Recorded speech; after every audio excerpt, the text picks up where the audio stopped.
Oi pessoal, tudo bem? Eu me chamo Graziele, sou supervisora do setor de pesquisas e desenvolvimento da Contourline.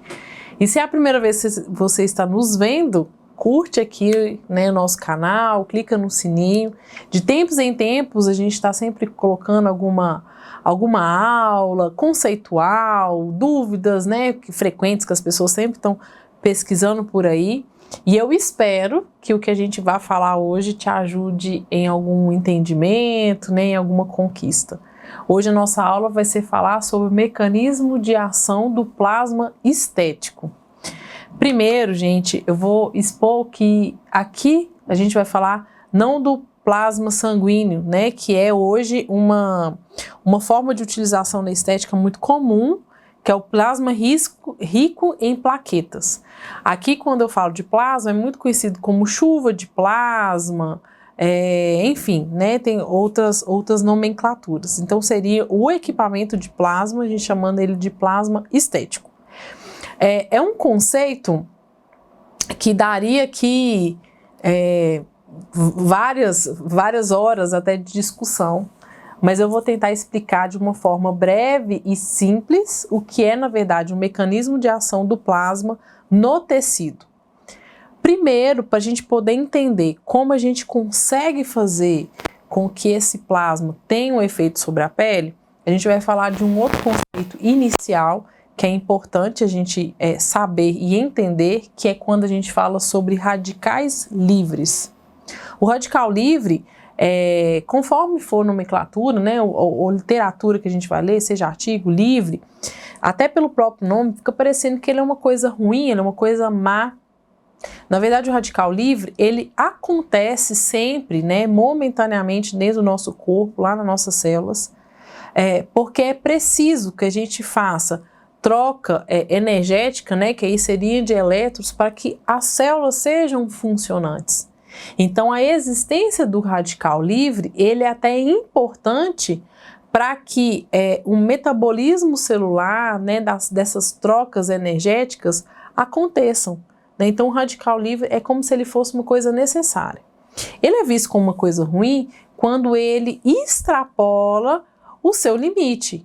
Então, ou seja, hoje, conversando com vocês aqui, após ter dormido bem, me alimentado bem, me cuidado, cuidado da minha pele, enfim, tomado a minha água, eu tenho aqui radicais livres que estão funcionando, sobre o meu corpo, sobre as minhas células, normalmente como eles devem acontecer, devido à questão do metabolismo, e eles vão ser regulamentados depois, eletronicamente, por outras trocas que vierem, como se fosse uma cascata.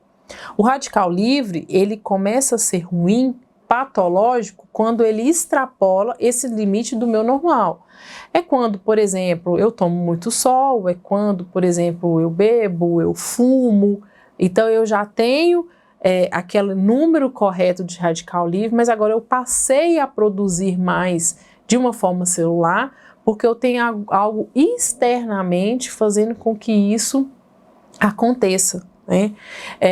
Eu sempre dou como exemplo uma coisa que é muito fácil da gente visualizar, por exemplo, alguém que está com ressaca, foi numa festa ontem, bebeu muito, dormiu tarde, dormiu mal e está lá com dor de cabeça, ressaqueado, cansado e aquelas olheiras fundas, ao redor dos olhos muito escuros. Então, muitas vezes, essas reações têm a ver até com essa questão do radical livre, que está ali na questão celular, e até mesmo essas deposições na pele, Se ali ele passa um tempo, sem a bebida, aquela pessoa que está passando lá, você não bebo nunca mais, ali ele vai ficar, um tempo sem beber, sem conseguir fazer alguma coisa, ele vai ter que dormir à tarde, dormir melhor no outro dia para recompor.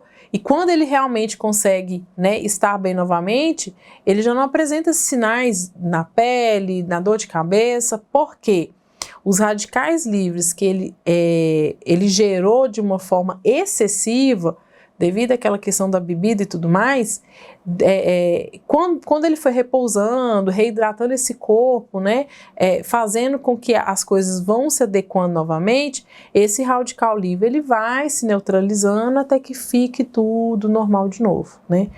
A questão é de quanto em quanto tempo eu vou normalizando esses radicais livres até que isso não faça impactos celulares e isso não vira uma patologia, ok? Então, só para a gente poder entender o que é o radical livre. E aqui, uma imagem bem simples, porque quando a gente fala em questão a energia, a elétron, é uma coisa bem particular, né? A gente falar lá do átomo e as suas cargas livres e disponíveis, né? A predisposição de pegar cargas positivas ou negativas, que são importantes para um funcionamento do corpo. Então, o radical livre é todo aquele elétron que ele está livre, né? Fora ali da camada orbital daquele átomo, e ele está ali perdido, né, para poder achar um outro átomo que está com uma camada eletrônica livre e recolher aquele elétron. Então, o radical livre seria esse elétronzinho livre aqui que ele não tem com quem achar. E um exemplo, né, bem simples, quando a gente fala de antioxidantes, como por exemplo, seja um creme, né, uma forma de cosmético.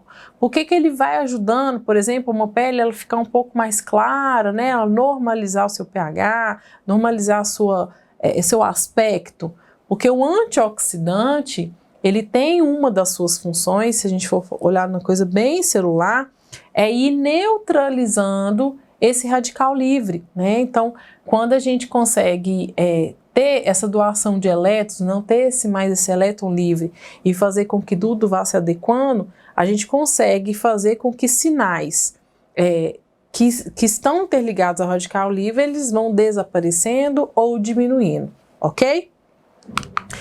E aí, falei sobre o radical livre, agora eu vou explicar para vocês o que é o plasma, tá? O plasma, a gente fala que ele é o quarto estado da matéria. Então, a gente tem o estado da matéria sólido, líquido e gasoso. E o quarto seria o plasma. Eu gosto muito de explicar o que é plasma de fato, de uma forma visível e que fique mais fácil de entender, quando a gente fala sobre o raio, né? Quando a gente começa ali um período de chuva. O que acontece, né? A gente, por exemplo, a gente está num momento em que não há chuvas e o tempo está seco. A gente começa eletronicamente a ficar carregado tanto nível terra, globo terrestre, quanto nuvens. Um sinal muito claro disso é quando às vezes fica muito tempo sem chover, ou o tempo está seco, a gente não começa a encostar a mão na maçaneta, a mão no carro e começa a tomar choque. Fala assim, nossa, eu tomei choque numa cadeira. Porque a gente começa a ficar eletronicamente carregado e na hora que a gente encosta no metal, a gente faz a descarga, né, daquele elétron que ficou acumulado e a gente tem a sensação como choque. Se a gente falar isso em forma de natureza, acontece da mesma forma. A gente tem um globo terrestre que fica eletronicamente carregado e uma nuvem também que fica eletronicamente carregada. E por que não há transmissão, né, para que a gente tenha esse balanço eletrônico entre globo terrestre e nuvem? Porque o ar seco é como se ele fosse um bloqueador. Ele não consegue fazer com que haja a troca eletrônica, igual quando acontece eu pegando na maçaneta do carro. Só que começa, então, o ambiente ficar úmido, as nuvens começarem a se encher de líquido, né? E começa a armar o tempo para chover. E o que acontece? Esse ar que estava seco, né, que não estava permitindo a troca de elétrons, ele começa a ficar úmido, né? Ter as partículas de ar ali, de água em suspensão. E isso faz com que, por essa questão da água, a gente comece a transmitir elétrons carregados de nuvem para terra e terra para nuvem. Então, quando começa a chover, o que a gente começa a ver? Os elétrons se descarregando da nuvem para a terra. É o mais comum, mas pode também acontecer o raio ao contrário.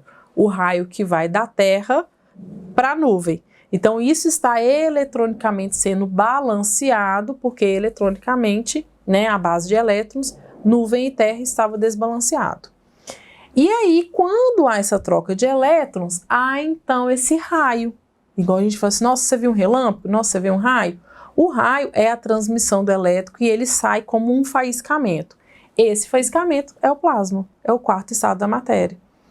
Então, quando a gente fala em um equipamento de plasma, é a gente querer fazer com que esse plasma aqui, que existe na natureza, que a gente vê lá no momento, aconteça entre equipamento e aconteça entre pele.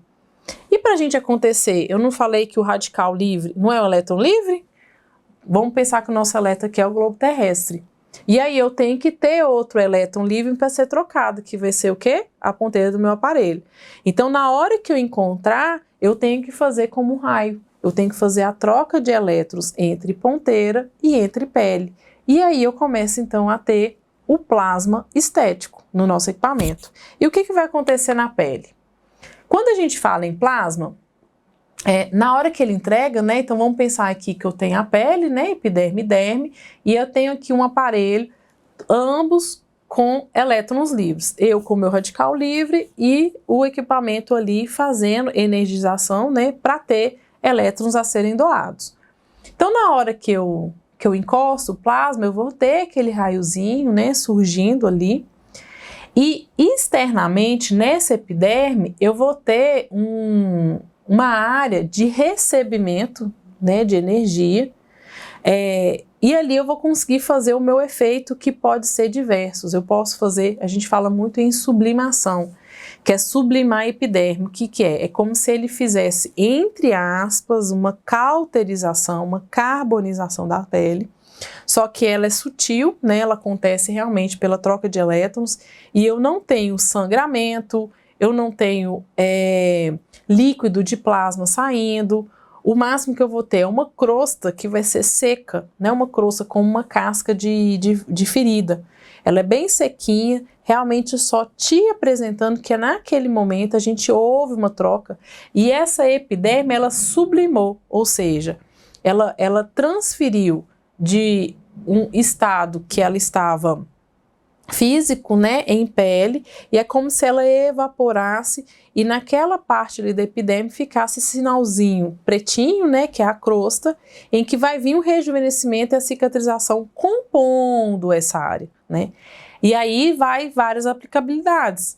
O plasma ele ficou muito conhecido para aqueles pontinhos de pálpebra, né, e aí ele vai fazer o que? O lifting, porque imagina, diversos pontinhos aqui, entre aspas, né, como se fosse uma certa pele ferindo, mas entre eles pele íntegra, porque a gente não vai fazer um corte, né, a gente vai fazer pontinhos de lesão.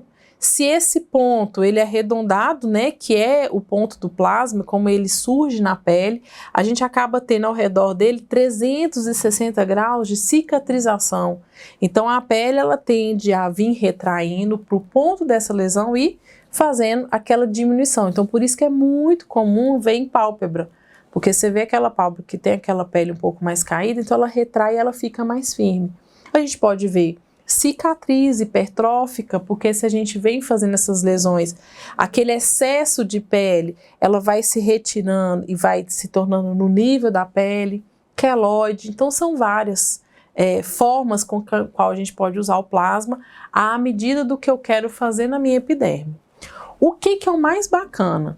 Para acontecer o plasma, como eu falei com vocês, da minha pele vai vir o que? O radical livre. Então, eu vim com o plasma do equipamento, ele fez a troca aqui, né, com o radical livre, e ele conseguiu fazer essa sublimação da epiderme, como se ela tivesse evaporado, e agora tem uma casquinha de uma crostinha que vai vir para cicatrizar. Só que toda a derme, né, essa parte que está abaixo, ela também contribuiu com o seu radical livre na hora que eu fiz a troca com o meu plasma. Então, essa pele toda, ela acaba se reestruturando, porque ela se balanceou também energeticamente quando ela fez essa troca elétrica, né, e eletrônica lá com o meu plasma. Então, quando essa crostinha sai, a pele que vem, ela é muito mais regenerada. Uma pele muito mais bonita, muito mais brilhante, muito mais vistosa, porque ela também vem mais saudável por não ter tanta quantidade de radical livre do que ela tinha antes, quando ela não se balanceou eletronicamente em relação ao plasma, ok?